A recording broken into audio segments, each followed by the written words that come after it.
शलोम। मैं नोवा भविष्यवाणी के अनुसार ईरान और इराक देशों के फिर से एक होने के बारे में बताना चाहूँगा। उत्पत्ति 9:20। नूह एक किसान था। उसने अंगूर का बाग लगाया।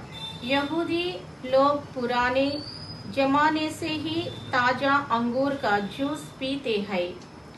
इज़राइल के लोग आज की खेती में माहिर है। इज़राइल के रेगिस्तान खिल रहे हैं। रेत की टीलों पर पेड़ पौधे उग रहे हैं और रेगिस्तानी जमीन में नदियां खोदी जा रही है। उत्पत्ति 9:20-21। नूह किसानी करने लगा। उसने दाख की बारी लगाई और वह दाख मधु पीकर मतवाला हुआ और अपने तंबू के भीतर नंगा हो गया। नूह ने बहुत ज्यादा शराब पी ली। वह नशों में धुत हो गया। वह अपने टेंट में बिना कपड़ों के लेटा रहा। उत्पत्ति 9:22-23। तब कनान के पिता हमने अपने पिता को नंगा देखा और बाहर आकर अपने दोनों भाइयों को बतला दिया। तब शीम और येपेत दोनों ने कपड़ा लेकर अपने कंधों पर रखा और पीछे की ओर उल्टा चलकर अपने पिता के नंगे तन को ढांप दिया और वे अपना मुख पीछे लिए हुए थे, इसलिए उन्होंने अपने पिता को नंगा ना देखा। नोवा के 3 बेटे थे, शेम, हाम और यापेत। हाम जो कानान का पिता था ने अपने पिता को शर्मनाक तारीख से बेनकाब होते देखा। उसने अपने दोनों भाइयों को बताया, हमने अपने पिता का मजाक उड़ाया। उसने उनका अपमान किया। यह अच्छा नहीं है। शेम और यापेत ने अपने पिता के नंगेपन को ढकने के लिए अपने कंधों पर एक कपड़ा लिया। उन्होंने अपने पिता का नंगपा नहीं देखा। उनके चेहरे दूसरी तरफ हो गए। यह नेक काम है। दोनों सच्चे हैं। दोनों अपने पिता की शर्म से ढके हुए हैं। यह आत्माओं के लिए भोगियां दिखाता है। स्वर्ग में जाने के लिए मुक्ति का कपड़ा जरूरी है। दोनों की पहचान है। भगवान ने उनके अच्छे कामों के याद रखा। उत्पत्ति 9:24-25। जब नूह का नशा उतर गया तब उसने जान लिया कि उसके छोटे पुत्र ने उसके साथ क्या किया है। इसलिए उसने कहा, कानान शापित हो, वह अपने भाई बंधुओं के दासों का दास हो। नोवाह ने अपने सबसे छोटे बेटे हाम के बेटे कानान को शाप दिया। पिता के पाप उसके बेटे कानान में चले गए। हाम ने एक बड़ी भूल की थी। वह क्रूर था। उसका मन भ्रष्ट था। उसका चरित्र अच्छा नहीं था। नोहा ने हाम की संतान को शाप दिया।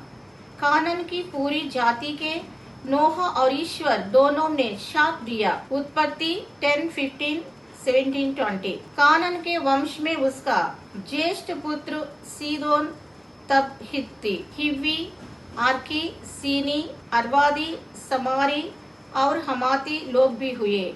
फिर कनानियों के कुल भी फैल गए और कनानियों की सीमा सीदोन से लेकर गरार के मार्ग से होकर आजा तक और फिर सदोम और अमोरा और अदमा और सबोइम के मार्ग से होकर लाशा तक हुई। हाम के वंश में ते ही हुई और ते भिन्न भिन्न कुलों, भाषाओं, देशों और जातियों के अनुसार अलग अलग हो गए। उत्पत्ति 15:18-20-21। इसी दिन यहोवा ने अब्राम के साथ यह वाचा बांधी, मिस्र के महानद से लेकर फरात नामक बड़े नद तक जितना देश है, हित्तियों, पेरिजियों, रफाइयों, एमोरियों, कनानियों, गिर्गाशियों और यबूसियों का देश मैंने तेरे वंश को दिया है। कनानी और अन्य जातियों खनान से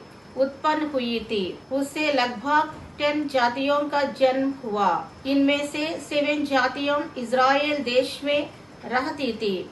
परमेश्वर ने उन्हें वहां से निकाल दिया और वह भूमि इज़राइल को दे दी। परमेश्वर ने प्राचीन इज़राइल से कनानियों की उन 7 जातियों को क्यों निकाला? गाजा के लोग असल में प्राचीन कनानी और कुछ अन्य मिश्रित जातियों के वंशज हैं। उन्होंने कभी भी इराक के लोगों पर कब्जा नहीं किया थे। दोनों ही शेम और यापेत के वंशज हैं। कनानी लोग हमेशा उनके सेवक बनकर रहे। उनके पास न कोई राजपाट था, न कोई ताज और न ही कोई सिंहासन। उनका न तो कोई आर्थिक विकास हुआ और न ही कोई राजनीतिक विकास। कनानी जातियों के पास कोई मजबूत सेना भी नहीं थी। ईश्वर ने उनके बच्चों को शाप दिया था। आतंकवादी गुटों ने राजा के लोगों का जीवन तबाह कर दिया है। उनके पास न भोजन है, न रहने की जगह, न पानी और न ही शांति। यहाँ के लोग बस बलि का बकरा बांधकर रह गए हैं। लव्य व्यवस्था 18:2-5। इज़राइलियों से कहा कि मैं तुम्हारा परमेश्वर यहोवा हूँ। तुम मिस्र देश के कामों के अनुसार जिसमें तुम रहते थे न करना और कानान देश के कामों के अनुसार भी जहाँ मैं तुम्हें ले चलता हूँ न करना और न उन देशों की विधियों पर चलाना। मेरे ही नियमों को मानना और मेरी ही विधियों को मानते हुए उन पर चलाना। मैं तुम्हारा परमेश्वर यहोवा हूँ। इसलिए तुम मेरे नियमों और मेरी विधियों को निरंतर मानना। जो मनुष्य उनके माने वह उनके कारण जीवित रहेगा।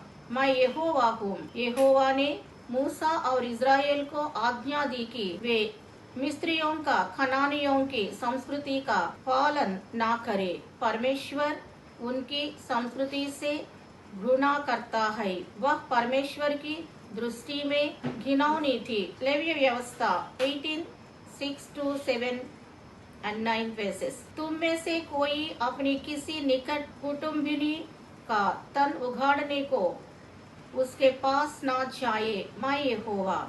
अपनी माता का तन जो तुम्हारे पिता का तन है ना उगाड़ना। वह तो तुम्हारी माता है, इसलिए तुम उसका तन ना उड़ागना। अपनी बहन चाहे सागी हो चाहे सौतेली हो, चाहे वह घर में उत्पन्न हुई हो चाहे बाहर, उसका तन ना उगाड़ना। ईश्वर खून के रिश्तों के बीच विवाह की अनुमति नहीं देता। आपको अपने पिता, माता, बहन, बेटी, बहू और पोती पोतियों के साथ विवाह नहीं करना चाहिए। लव्य व्यवस्था 18 chapter 21st and 23rd verses।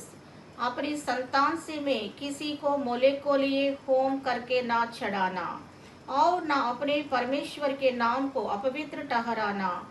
मैं यहोवा हूँ। स्त्रीगमान की रीति से पुरुषमान ना करना, वह तो घिनौना काम है।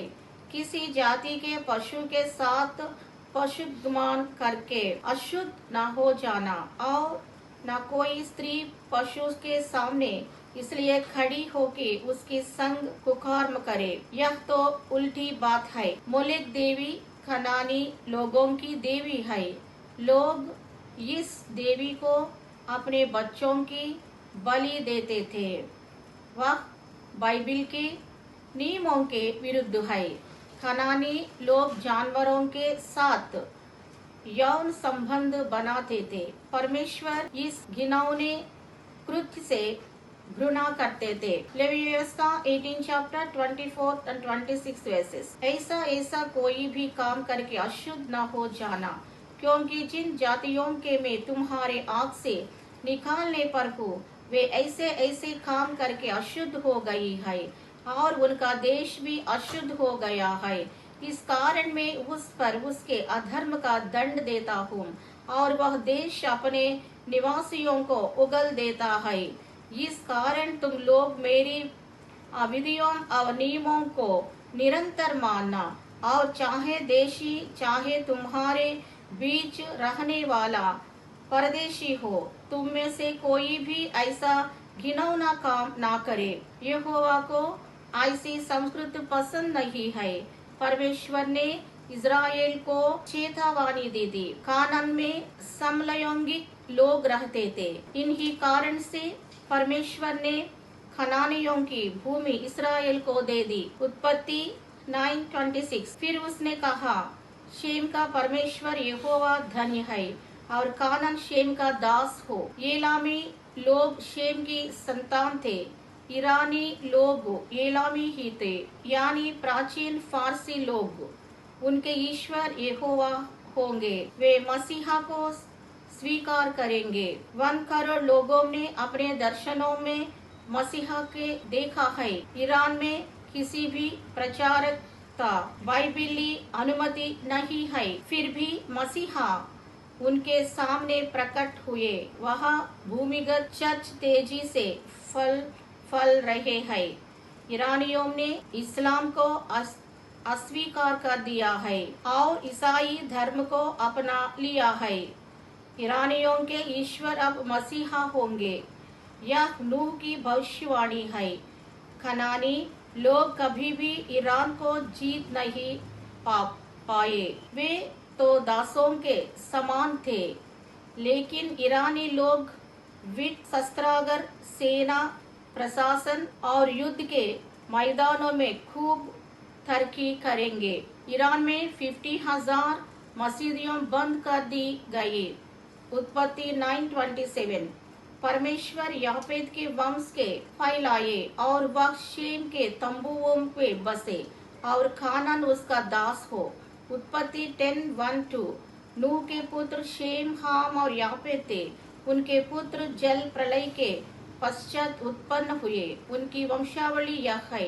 यापेत के पुत्र गोमेर, मागोग, मदै, यावना, तुबाल, मेशेक और तीरस हुए। नूह ने यापेत के बेटों को आशीर्वाद दिया। मदै उसका वंशजा था। वे इराक के लोग थे। इराक के लोग मदै वंश से संबंधित थे। उनके पिता यापेत थे।